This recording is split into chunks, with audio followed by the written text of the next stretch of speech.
Pessoal, seja bem-vindo ao canal Física com Edu. Hoje eu vou falar sobre o movimento uniforme, ou movimento retilíneo uniforme, que é conhecido, tá bom? Então, vamos lá sobre esse assunto. Qual é a característica de um movimento retilíneo uniforme, né? Esse movimento, pessoal, é um tipo de movimento onde a velocidade ela é constante, tá bom? Então, um tipo de movimento onde a velocidade é constante. Então, movimento retilíneo uniforme tem a característica da velocidade, tá? Velocidade constante. Essa é uma particularidade. Como assim, professor?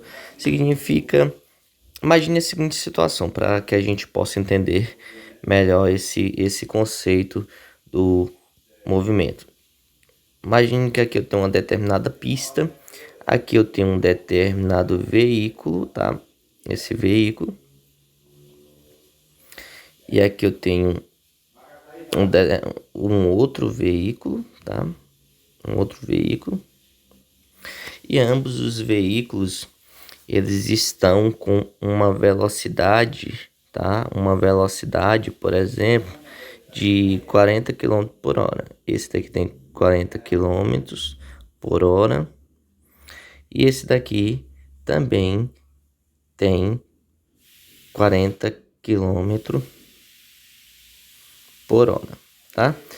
O que isso quer dizer? Quer dizer que cada um deles estão percorrendo um determinado trecho, uma distância que a cada hora, eles vão estar percorrendo 40 km.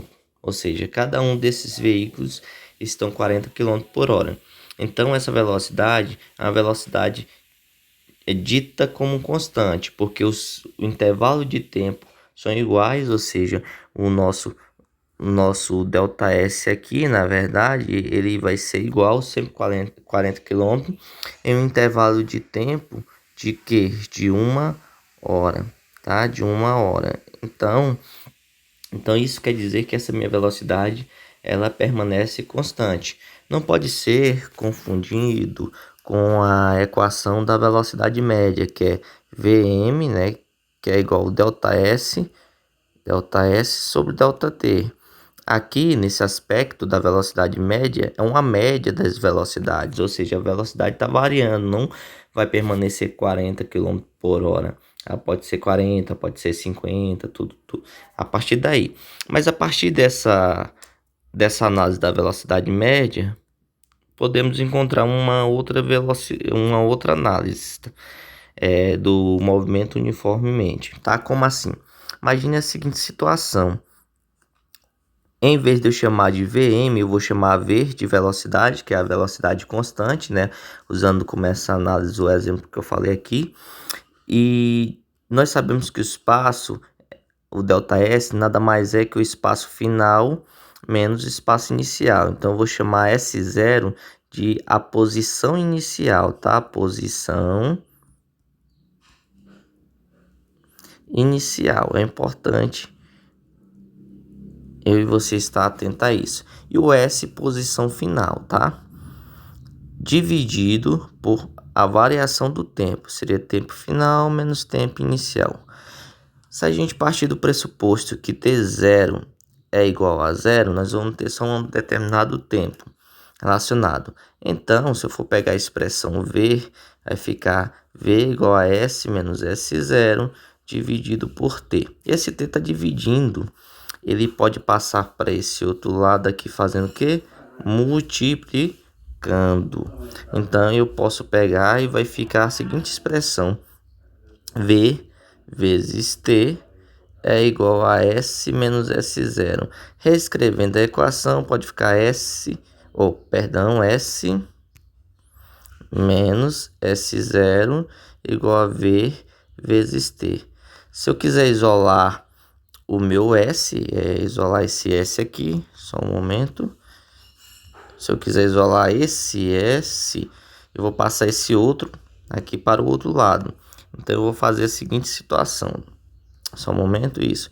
Então, vai ficar S igual a S0 mais V vezes T. Essa daqui é conhecida como a equação do sorvete, tá bom? Onde S significa a posição final, tá? Final, onde S0 é a posição inicial, que nós já sabemos, posição, né? Eu vou botar assim, inicial.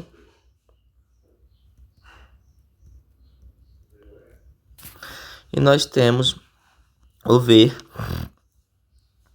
que é de velocidade, só que essa velocidade é constante, tá, pessoal? Velocidade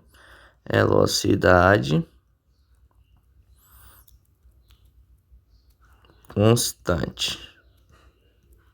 Isso. A velocidade dita como constante. Isso. E nós temos o T, que é de tempo. Não tem nada difícil não, tá? T de tempo. Pronto. Então, nós já temos a fórmula sorvete, tá? Que é o nome dessa fórmula, na verdade, é função horária no movimento, tá? O nome dessa fórmula é função horária no movimento, tá? Função horária no movimento. É importante a gente ter em mente. Então, se o nome diz que é uma função horária no movimento, então estamos querendo dizer que ela é uma função. Vocês sabem que na matemática nós podemos representar uma função do primeiro grau da seguinte maneira: f de x é igual a x mais b, correto? F de x é igual a x mais b.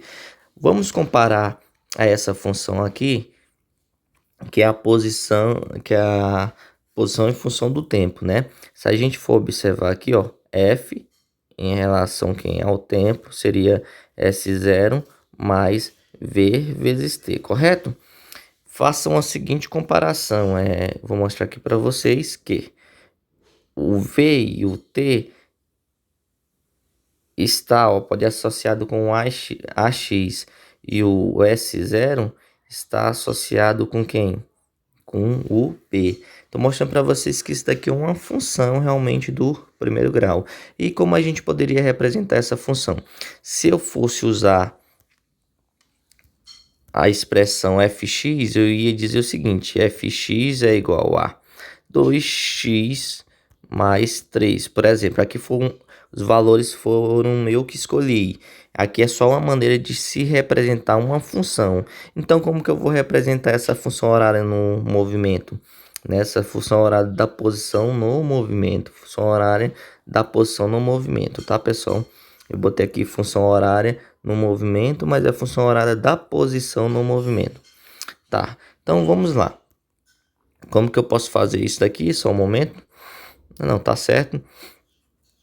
Se eu fosse representar a função, ia para representar da seguinte maneira: S igual, vou botar 10, por exemplo, a suposição, mais 5t, tá? 10 mais 5t. O que eu estou querendo dizer aqui para vocês é o seguinte, que aqui é uma maneira de eu representar a minha função horária da posição no movimento, onde o S0 seria 10, se for no SI seria 10 metros, e o 5 seria a velocidade, então V igual a 5 metros por segundo, tá bom? Então, se eu fosse tirar essas informações, seria basicamente isso. Isso é uma representação da função. Aí a gente tem que lembrar que a função ela pode ser progressiva ou pode ser retrógrada, tá? Quando V é maior que zero, eu estou dizendo que minha função, movimento, é um movimento progressivo, tá? Progressivo, está associado com movimento. E quando V é menor que zero, eu estou dizendo que é retrógrado. São coisas importantes que temos que saber, tá? Retrógrado. Então, é isso, pessoal. Na aula de hoje, próxima aula eu vou vir com exemplos, essas coisas para facilitar o entendimento.